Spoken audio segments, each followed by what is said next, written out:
চোর ধরা। ওগো, ও আমাদের একই সর্বনাশ হলো গো। চোরে আমাদের সর্বস্ব লুট করে নিয়ে গেছে গো। ওরে মুখ পড়া অসিনেল রে, আমরা তোর কি ক্ষতি করেছিলুম রে। না, মনে হচ্ছে কান্নাটা নদীর তীরের ঘেটুপুর গ্রাম থেকে আসছে। দেখি আবার কি সব হলো।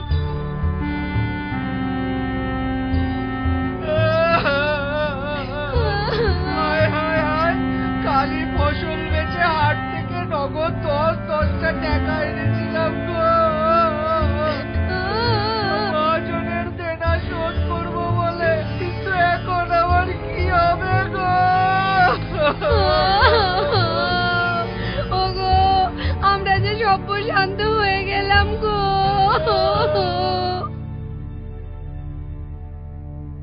এদের কি হয়েছে ভাই?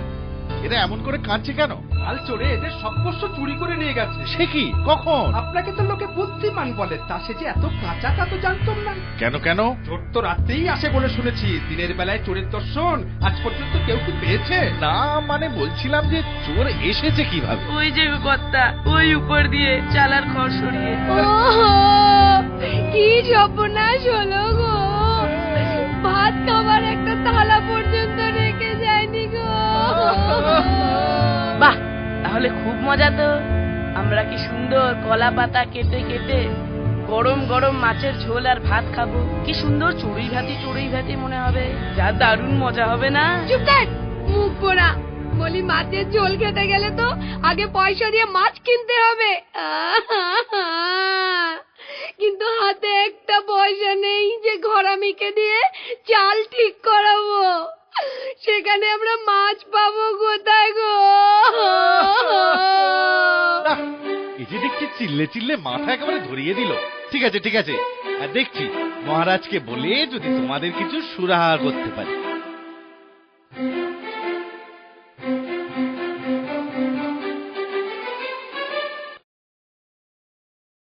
সে কি, আমার রাজ্যে চুরি?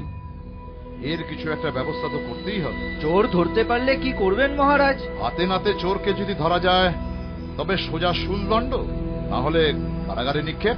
তাহলে তো মহারাজ সবার আগে আপনার ওই কেষ্ট ঠাকুরকে শুলদণ্ড দিতে হয়। কেন কেন? আমাদের মদন মোহনকে শুলদণ্ড কেন? বারে, তিনি তো গোপিনীদের বস্ত্রহরণ করতেন।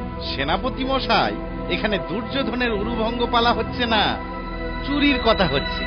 তা এখানে চুরির সাথে মদন মোহনের সম্পর্ক কি? বারে, তিনি যে চুরি করে ননি খেতেন, তাই তো তিনি ননি চোর। আর আপনি বাজে কথা বলে মূল্যবান সময় নষ্ট করছেন, কাজের ব্যাঘাত ঘটাচ্ছেন। তাই আপনি কামচোর। তাই আপনাকেও শুলে চড়ানো উচিত, বুঝেছেন? সত্যি, থামুন তো মশাই। একটা গুরুত্বপূর্ণ আলোচনা হচ্ছে, তার মধ্যে ভ্যাজ ভ্যাজ করে বকা শুরু করলেন। সত্যি কি করা যায় বলো তো গোপাল? সময় হলে ঠিক দেখতে পাবেন কি করি। তবে এ ব্যাপারে কবিরত্নের সাহায্য দরকার। ওর ধরার ব্যাপারে নিশ্চয়ই আমি তোমায় সাহায্য করব গোপাল। ব্যাস, তবে আজ বিকেলেই। ওহ, কাল রাজকোষ থেকে একেবারে 1000 স্বর্ণ মুদ্রা সরিয়েছি। আজ কত সরাবে? রোজ রাত্রে কোষাগার লুট করতে ঠিক ভালো লাগে না, তাই ভাবছি আজ ভালো করে একটা ঘুম দেব। কি হে গোপাল, তোমার মতলবটা কি বলো তো? মতলব মানে? সারা রাজ্যে তো ঢিঢি পড়ে গেছে যে তুমি নাকি রাজার কোষাগার লুট করেছো। বলি, ব্যাপারটা কি? ক্রমশ প্রকাশ্য। কিন্তু সাবধান, এটা যে মতলব এ কথা যেন প্রকাশ না পায়। সে কি রে, তবে তো গোপাল ভাঁড়ের ঘরেতে রাশি রাশি মোহর। আজই তবে আমাদের গোপাল ভাঁড়ের ঘরে হানা দিই। বল। হ্যাঁ, তাই চল চল।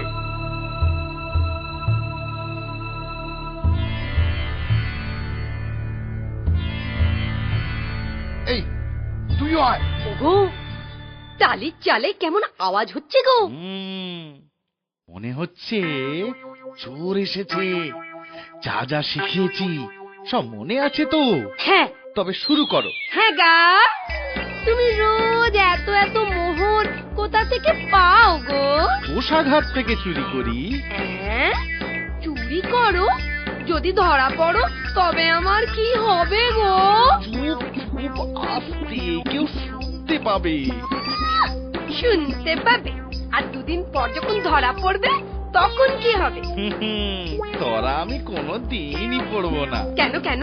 আমি কোষাগারের সোজা দরজা দিয়ে ঢুকি না, তবে? কোষাগারের ছাদের কাছে চোরা কুঠুরি দিয়ে ঢুকি। কিন্তু সে তো অনেক উঁচুতে, কোষাগারের নামও কি করে? ও, দড়িবে বুঝি?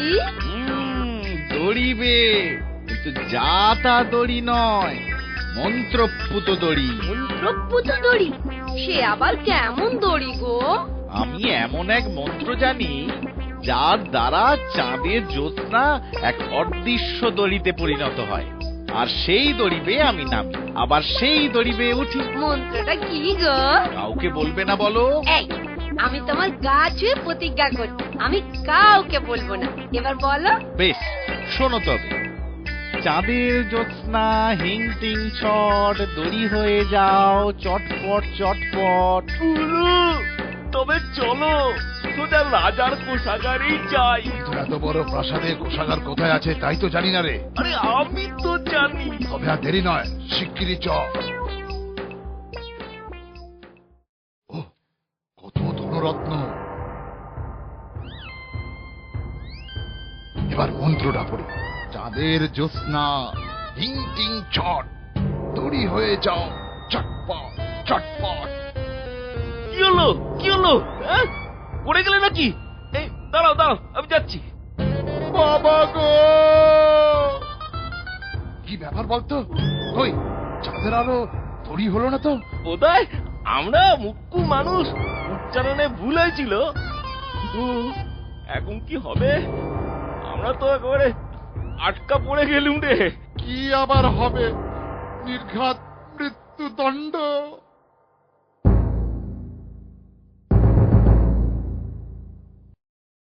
সত্যি গোপাল, তোমার বুদ্ধি আছে বটে, আর এর জন্য তুমি পুরস্কার পাবে। বলো কি চাও তুমি? মহারাজ, তবে এই গোমুখ চোরকে আপনি মুক্তি দিন, আর পারলে এদের চাকুরি দিয়ে অন্ন বস্ত্রর ব্যবস্থা করে দিন। ব্যাপারটা একটু বাড়াবাড়ি হলো নাকি? কিচ্ছু হয়নি, বরং দেখবেন সময়ে এই দুই চোরই একদিন এই নদিয়া রাজ্যের উপকার করবে। বেশ, মহানুভব গোপালের আজ্ঞায় শিরোধার্য। জয় গোপালের জয়, জয় মহারাজা কৃষ্ণচন্দ্রের জয়।